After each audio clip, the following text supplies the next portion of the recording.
सर्वाधिष्ठान धात्री नमः। सर्वधिष्ठान धात्रे नमः। ओम जगदाधार ओम जगदाधार सर्वाधिष्ठान धात्री नमः। सर्वधिष्ठान धात्रे नमः। ओम जगदाधार ओम जगदाधार सर्वाधिष्ठान धात्री नमः। सर्वधिष्ठान धात्रे नमः। सच्चिदानंद भगवान भगवान की जय। सत्य सनातन धर्म की जय। सतगुरुदेव भगवान की जय। अष्टावक्र गीता का पहला प्रकरण श्लोक क्रमांक 13 तक चर्चा हो चुकी थी। आज श्लोक क्रमांक 14 है। अष्टावक्र जी राजा जनक को कह रहे हैं, दे अभिमान पासेन चिरम बद्ध असि पुत्रक बोध अहम ज्ञान खड़गेन तत् निष्कृत्य सुखी भव। हे पुत्र,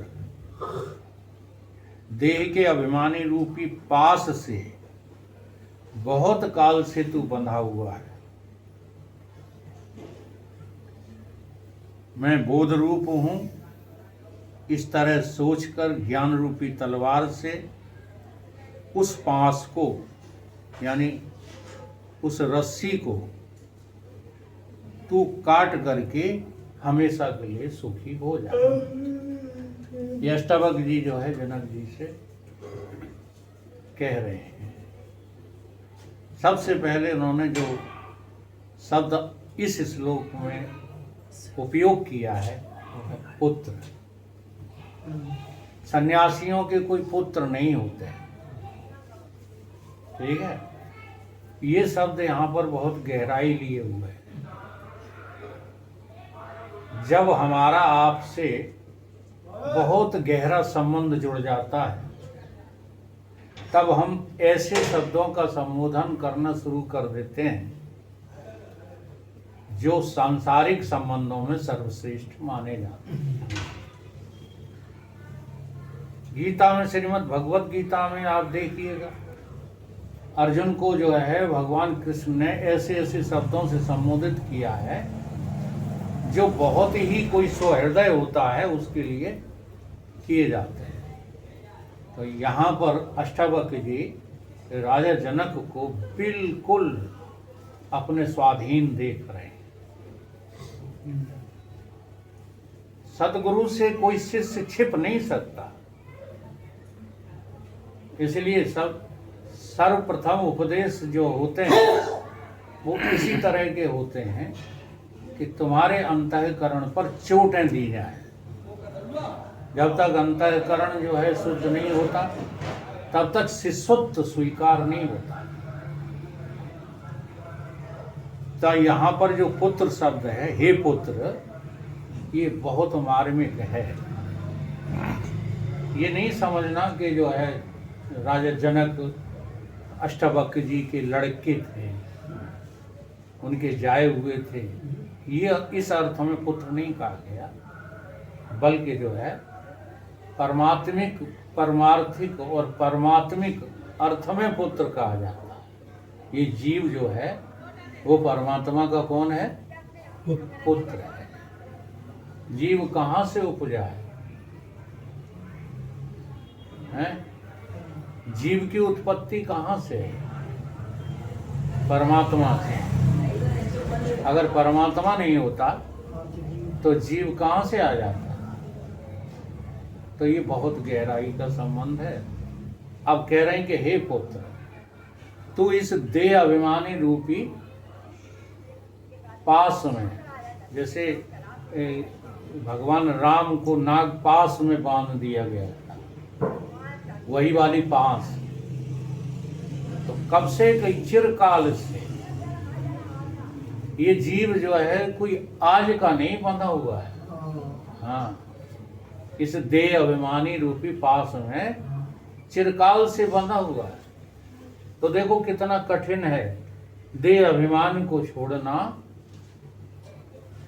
कितना कठिन है। कोई आज की बात होती, किसी ने बांध लिया होता हमको 10 साल पहले, 20 साल पहले, तो हम छूट जाते। ये तो जन्म जन्मांतर का जन्मत मरत दुसह दुख के आंसुओं में मुख धोते धोते, किंतु सफल भई नहीं मेहनत कर्म बीज बोते बोते। अब तो चेत अचेत अभागे मत कर टालम ढोल, पुजरिया अब तो आंखें खोल। जाग जाग अज्ञान नींद से ज्ञान गलन में डोल, पुजारी अब तो आंखें खोल। तो हम अनादिकाल से इस जो है देह अभिमान की पास में बंधे हुए, वो पुराना अभ्यास है। पुराने अभ्यास से ही जो है ये अधिष्ठान का जो है अध्यस्तपना हम नहीं छोड़ पा रहे हैं। जैसे कोई सूर्य अपने प्रतिबिंब को मैं मान करके, प्रतिबिंब को मैं मान करके और इस संसार की सभी विषय वस्तुओं को जिनको वो प्रकाशित कर रहा है, कहने लगे ये मैं हूं, ये मेरी है। अब ये ऐसी पांस पड़ गई कि ये छूटने वाली है नहीं, जबकि सूर्य आज तक किसी से बना नहीं है। सच पूछो तो सूर्य का रिफ्लेक्शन जो पड़ रहा है शीशे में, वो भी सूर्य नहीं है। वो सूर्य है क्या? ये रहस्य जो है इसीलिए हमको समझ में नहीं आता है। हमको ये समझाया जाता है कि तुम उससे पैदा हो। ईश्वर अंश जीव अविनाशी, तुम उसके क्या हो? अंश हो। तो ये अंश अंशी भाव जो बीच में डाल दिया है, ये समझने के लिए डाला है, वैराग के लिए डाला है। अगर तुम जो है ईश्वर के अंश नहीं बनोगे तो फिर ये देह अभिमान कैसे छूटेगा? देह अंश तो तुम जो है अभ्यस्त हो, देह अंश हो, हैं? जैसे आपसे पूछा जाए कि आप किसके अंश हो, तो क्या कहोगे?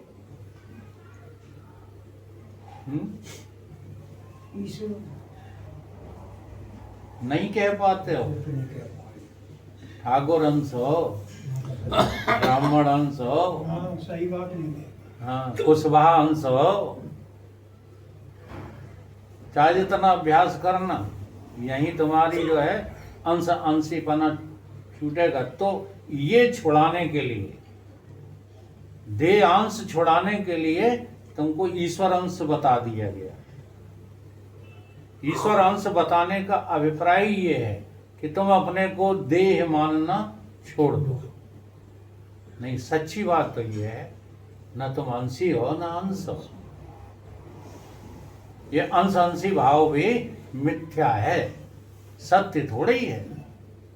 लेकिन एक अंश अंशी भाव इसलिए समझाया गया कि यहाँ का जो तुम्हें अभ्यास पड़ा हुआ है, इसलिए इसको चिरकाल, अष्टावक्र जी कौन सा शब्द दे रहे हैं? चिरकाल। चिरकाल। यहाँ अनादिकाल नहीं कहा उन्होंने, यहाँ कहा जैसे हम लोग आशीर्वाद देते हैं ना, चिरंजीव। तो चिरंजीव का अर्थ जो है इतना ही नहीं होता कि हमेशा जियो। चिरंजीव का अर्थ ये भी है पहले से भी तुम जीव हो, पहले से भी तुम मरने वाले नहीं हो, वो आगे भी तुम मरने वाले नहीं हो। चिरंजीव इसलिए शब्द निकला है।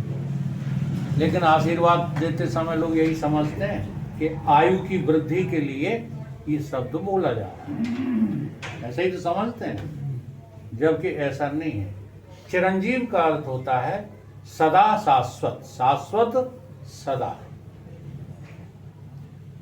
तो ये जो देह अभिमान है ये कब से है? चिरकाल से है, कोई आज का नहीं है। इसलिए इस देह अभिमानी रूपी पास को तू किससे तोड़?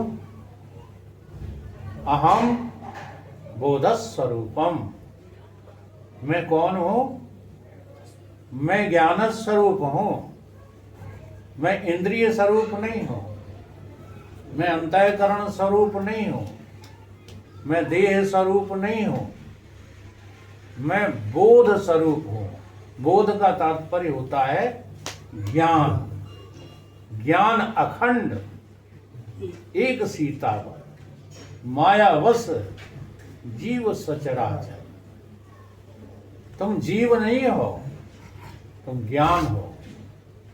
ज्ञान अखंड होता है, खंडित होता है वो ज्ञान नहीं होता।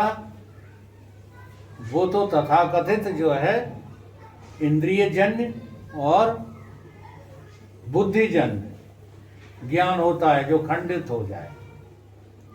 और इसी को जब तुम अनुभव के स्तर पर देखोगे तो ज्ञान ही ज्ञान तो है, तुम्हारे रोमे रोमे में, एक एक रोमे में ज्ञान भरा पड़ा है, उसका नाम ज्ञान है। चलो बाहर की व्यापकता न समझ में आए, लेकिन पूरी देह भर में आप ठसाठस भरे हुए हो कि नहीं है? कांटा लगता है किसी रोमे में तो क्या कहते हो? क्या कहते हो? हाय कांटा लग गया है। तो किसको लग गया? जरा आप ध्यान दो इन बातों पर। जड़ को लगता है क्या?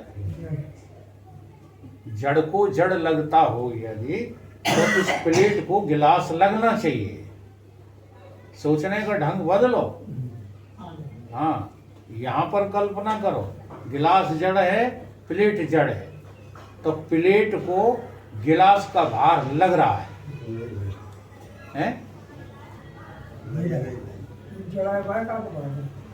है ना? तो ऐसे ही तुम अपने भीतर विचार करके देखा करो। देह जड़ है कि चेतन है? और इंद्रियां जड़ हैं कि चेतन है? फिर क्या संबंध है जड़ जड़ का? कोई संबंध ही नहीं। लेकिन इतना गहरा संबंध मान बैठे हो हाँ, कि ये जो है फांस टूटती ही नहीं, ये फांस कटती ही नहीं। गरुण जी को जो है बुलाना पड़ेगा। राम जी ने किसको बुलाया? हाँ, यहाँ भी बहुत ऊंचा संकेत है। लोग तो उल्टी सीधी बातें करने लगते हैं। हाँ, गरुण जी को ही शंका हो गई थी, अब हो ही जाएगी शंका, क्योंकि गरुण तो जो है देह अभिमानी है। देह अभिमानी को ऐसी शंकाएं होती ही रहती। तो यहाँ पर जो है आध्यात्मिक एक कथा प्रकट होती है। राम जी अपनी लीला के द्वारा सिखा रहे हैं कि ये जीव भी एक बहुत गहरी पांस, देह अभिमानी रूपी नाग पांस में बंधा हुआ है। और ये कैसे जो है छूटेगा?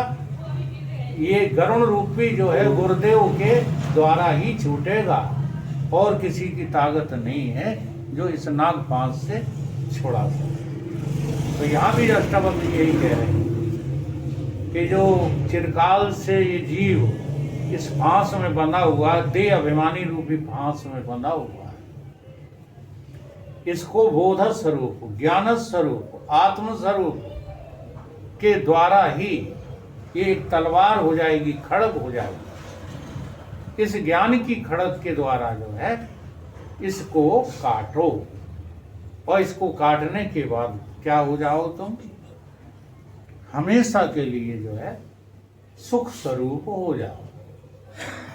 फिर कभी दुख का कोई जो है हिस्सा आपको परेशान करेगा ही नहीं। मैं ज्ञान स्वरूप हूँ, नित्य मुक्त हूँ, ऐसा निश्चय करके सुखी हो जा। मुझ में बंधन तीनों कालों में है ही। तो कल्पना की है ये पांस। अभी अभी बोला था राम सत्य संकल्प प्रभु। अब जरा देखो, हम लोग व्यवहार में भी कहते हैं हमने संकल्प ले लिया है। क्या संकल्प ले लिया? अब तुम्हारा संकल्प जो है एक सेकंड भी टिकता नहीं है। हाँ, कोई सी भी बात करो, तुम संकल्प ले लिया, दूसरे ही दिन वो संकल्प टूट जाता है। नहीं टूट जाता है? हाँ, ये कह रहे थे हमने संकल्प ले लिया है कि हम जो है अमुक महीने में देह छोड़ेंगे। तो तुम्हारे संकल्प से देह छूटेगी? तो विचार करो, ये संकल्प जो है यहाँ लागू नहीं होते। हाँ, जो बात रामचरितमानस में या श्रुतियों में कही गई है कि संकल्प उस जो है स्वरूप के संकल्प का नाम संसार है, तो वो किस अर्थ में कही गई है? लेकिन वो दो लोग उसी संकल्प को यहाँ घटाने लगते, कह लेते मैंने तो संकल्प कर लिया है। क्या संकल्प कर लिया? अब बूढ़े नहीं हो गए। हमारे एक पुरुष जी गुरुदेव भगवान कहते हैं कि हम मंच से जो है कहते हैं कि देखो हम तो आज तक कोई संकल्प ही नहीं ले पाए, हम किसी से नहीं कह पाए कि हम बूढ़े नहीं होंगे। वो तो होना है, ज्ञानी नहीं महाज्ञानी बने रहो, बुढ़ापा कोई रोक रहा है? ऐसे ही इस देह की मृत्यु कोई रोक रहा है, चाहे जितने बड़े ज्ञानी बने हो।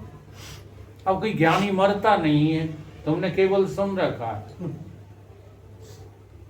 जैसे हमारे जो गुरुदेव भगवान के गुरुजी थे स्वामी पीली कोठी वाले अखंडानंद जी, तो वो कहते थे शिवो अहम ब्रह्म अस्मि, मैं ब्रह्म हूँ, और ब्रह्म अजर है, अमर है, अविनाशी है, मैं ब्रह्म हूँ। तो जब वो शरीर छोड़ गए तो कुछ जो है विरोधियों ने प्रचार किया कि ये कैसे ब्रह्म थे जो मर गए। अब वो प्रचार जो है उड़ते उड़ते युग पुरुष जी के कानों में पड़ा, तो उन्होंने कहा कि ऐसे तो जो है पर्चे तक छप गए थे कि जो अपने को ब्रह्म कहते थे वो तो मर गए। तो युग पुरुष जी ने कहा कि हम इस मंच से हर उस विद्वान से बात करने को तैयार हैं जो हमारे गुरुदेव को मरा हुआ देख रहा है। अगर किसी में हिम्मत है तो हमसे बात करे जाके, और न भी बात करे तो हम अपने मंच से जो है उसको संदेश भेज रहे हैं कि मरने वाले को कभी कोई बचाता नहीं है। भगवान भी आ जाएं तो मरने वाले को बचा नहीं सकते, और जो बचता है मरने से कभी मरता नहीं है वो हमारे गुरुदेव थे, अभी भी हैं, आगे भी रहेंगे, उन्हें कोई मार नहीं सकता। तो बात समझने की है। इसी मर में अमर का दर्शन करो। ये जो 3.5 हाथ का शरीर है ये मर है कि अमर? मर है। इंद्रियां मर है कि अमर है? ये सब मरने वाले हैं। तुम्हारा अंतःकरण भी अपेक्षाकृत तो जो है नहीं मरता। हाँ, जीवात्मा के विषय में भी कहा गया है नैनम जगन्ति शस्त्राणी। अब ये किसके विषय में कहा गया? लोग वह समझते ही नहीं। उन्होंने कहा कि वो तो गीता में कहा है, हाँ, कि देह नहीं मरता। गीता में कहाँ कहा देह नहीं मरता?